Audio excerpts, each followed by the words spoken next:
सभी को राम राम। चलिए आज हम देखने वाले हैं जो हमने मध्य सल्तनत काल के राजा देखे थे, उन राजाओं के अंदर जो सबसे लास्ट का जो वंश बनता है वो आज आपका वंश है लोधी वंश। लोधी वंश जो था इनका शासन चला था 1451 से लेकर 1526। जैसे ही 1526 आता है यहाँ पर बाबर आ जाएगा और बाबर मुगलों का संस्थापक होता है और यहाँ से इन राजाओं को यहाँ से समाप्त करेगा और मुगल वंश की स्थापना कर देता है। चलिए देखने वाले हैं कि लोधी वंश के अंदर कौन कौन राजा बने, किन किन ने क्या क्या काम किया। तो सबसे पहले क्वेश्चन याद रखना है, लोधी वंश शासन काल से कहाँ तक था। तो 1451 से लेकर 1526 तक लोधी वंश आया। फिर क्वेश्चन पूछा जाता है कि लोधी वंश जो था इनका संस्थापक कौन था। तो आपको याद रखना है इनका जो संस्थापक था जिसका नाम था बहलोल लोधी। बहलोल लोधी ने ही लोधी वंश की स्थापना की थी। फिर सेकंड क्वेश्चन आपसे पूछा जाता है कि जब ये बहलोल लोधी बैठा था, राजा बना था, उस समय ये कहाँ का राजा बना तो ये दिल्ली की गद्दी पे बैठा था और इसने दिल्ली के अंदर एक अफगान राज्य की स्थापना की थी। अगर आपसे क्वेश्चन पूछा जाए कि मध्य सल्तनत काल के अंदर ऐसा कौन सा राजा था जिसमें दिल्ली में सबसे पहली बार अफगान राज्य की स्थापना की, तो पहली बार अफगान राज्य बनाया था बहलोल लोधी ने। फिर आपसे क्वेश्चन पूछा जाता है बहलोल लोधी की विशेषता में, तो ये बहलोल जो लोधी था ये अपने जब सैनिक थे इनके, जो सैनिक इनके आदर में अगर खड़े होते थे तो आपसे क्वेश्चन पूछा जाता है ऐसा कौन सा राजा था जो सैनिकों के आदर में स्वयं साथ में खड़ा होता था, तो वो था बहलोल लोधी। और बहलोल लोधी जो था वो अपने सैनिकों को मकसद ए अली के नाम से पुकारता था। जब भी कोई सैनिकों को बुलाना होता या कमेटी बैठती थी जिनको बोलता था मकसद ए अली, मकसद ए अली। और दूसरी इसकी विशेषता थी जब सैनिक इनके साथ आदर में खड़े होते तो साथ में ये खड़ा होता। तो बहलोल लोधी के 3 इंपॉर्टेंट काम थे। पहला काम, बहलोल लोधी ने लोधी वंश की स्थापना की। सेकंड क्वेश्चन पूछा जाता है बहलोल लोधी ने दिल्ली पर प्रथम अफगान राज्य की स्थापना की। सेकंड क्वेश्चन आता है मकसद ए अली की स्थापना, या मकसद ए अली कहने वाला कौन था, तो ये भी बहलोल लोधी था और सैनिकों के साथ आदर में खड़ा होता था बहलोल लोधी। फिर बहलोल लोधी के बाद इस बहलोल लोधी का पुत्र होता है जिसका नाम होता है सिकंदर लोधी। और सिकंदर लोधी जो था उसका बचपन का था नाम था निजाम खान। निजाम खान था, लेकिन जैसे ये दिल्ली की गद्दी पर बैठता है तो इसका नाम होता है सुल्तान सिकंदर लोधी। और यहाँ पर ये निजाम खान सिकंदर लोधी के नाम से दिल्ली की गद्दी पर बैठ जाता है। और सिकंदर लोधी का मेन मोस्ट इंपोर्टेंट काम था कि सिकंदर लोधी ने आगरा शहर बसाया था।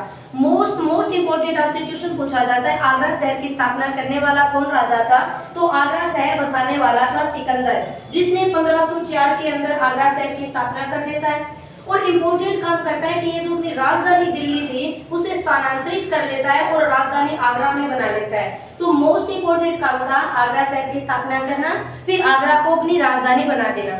फिर इसने एक इम्पोर्टेंट काम किया था, गजे ए सिकंदरी एक मापक यंत्र लागू किया था जो जमीन मापने के लिए काम आता था। और उस सिकंदर, आपसे प्रश्न पूछा जाता है गजे सिकंदरी का निर्माण किसने किया, तो ये भी सिकंदर लोधी के द्वारा किया गया। और एक इम्पोर्टेंट काम इसने ये किया था कि जो ये फारसी में कविताएं लिखता था, इन फारसी में कविताओं को मोस्ट इंपोर्टेंट है गुलरुखी शीर्षक से लिखता था। गुलरुखी शीर्षक का मतलब है दाईं ओर से बाईं ओर की ओर कविताएं लिखी जाती थी। तो सिकंदर लोधी फर्स्ट क्वेश्चन किसका पुत्र था, तो आपको आंसर याद रखना है बहलोल लोधी का पुत्र था। सिकंदर लोधी ने अपनी राजधानी किस में स्थानांतरित की थी, तो आगरा में। फिर क्वेश्चन आता है आगरा शहर बसाया किसने था, सिकंदर ने 1504 के अंदर। फिर गजे ए सिकंदरी भी सिकंदर के द्वारा चालू किया गया था और एक यहाँ पर इसने गुलरुखी शीर्षक कविताएं लिखी थी। मोस्ट इंपोर्टेंट काम इनका ये था। इम्पोर्टेंट काम में इन्होंने किया था कि सिकंदर लोधी था जिसने ज्वालामुखी मंदिर के जो टुकड़े थे मूर्तियों के, उन टुकड़ों से कसाईयों को मांस तुलवाया था। इसने सबसे घृणित काम यही किया था कि हिंदू जितने मंदिर थे ज्वालामुखी मंदिर में, उन मूर्तियों के जो टुकड़े थे उनसे मांस तुलाया था। इसने ये काम घृणित किया था। फिर मोस्ट इंपोर्टेंट ये भी लाइन होती है कि बताओ लोधी वंश के अंदर ऐसा कौन सा राजा था जो हिंदू वंश तथा हिंदुओं के त्योहारों में भाग लेने वाला था, तो पहला सिकंदर लोधी बना था जिसने हिंदुओं के त्योहारों में भाग लिया। मोस्ट इंपोर्टेंट होली के त्योहार में भाग लिया। अगर प्रश्न पूछे कि किस त्योहार में सिकंदर ने पहली बार भाग लिया, होली के त्योहार में लिया। बताइए मध्य सल्तनत काल के ऐसा कौन सा राजा था जिसने हिंदू त्योहारों में भाग लिया, सिकंदर लोधी। ऐसा कौन सा राजा था जिसने ज्वालामुखी मंदिर के टुकड़ों से मांस तुलाया, सिकंदर लोधी। फिर सिकंदर लोधी का बेटा होता है जिसका नाम होता है इब्राहिम लोधी। जो थर्ड राजा बनता है लोदी वंश का वो होता है इब्राहिम लोदी। और इब्राहिम लोदी कोई खास इंपॉर्टेंट नहीं था, इसका सिर्फ एक काम इंपॉर्टेंट था, क्योंकि जैसे ही इब्राहिम लोदी होता है उस समय इसके सामने बाबर आ जाता है, और जैसे ही बाबर आ गया आपको पता है कि मुगल वंश की स्थापना हो जाती है। तो पहला इंपॉर्टेंट काम ये किया कि 1526 के अंदर पानीपत का एक युद्ध होता है, जो बाबर इंडिया में एंट्री करते 1526 के अंदर पानीपत का युद्ध लड़ा। ये युद्ध इब्राहिम लोदी के सामने लड़ा और इब्राहिम लोदी इस युद्ध में पराजित हो जाता है। और जैसे ही इब्राहिम पराजित होता है तो यहाँ पर मुगल वंश स्थापना हो जाती है 1526, जो 1857 तक मुगल वंश रहता है। 1526 से लेकर 1857 तक मुगल वंश का राज रहा था। तो अगर प्रश्न पूछा जाए कि बताइए मुगल वंशों के संस्थापक बाबर का जो युद्ध हुआ पानीपत का वो किसके समक्ष हुआ था, तो इब्राहिम लोदी के समक्ष हुआ।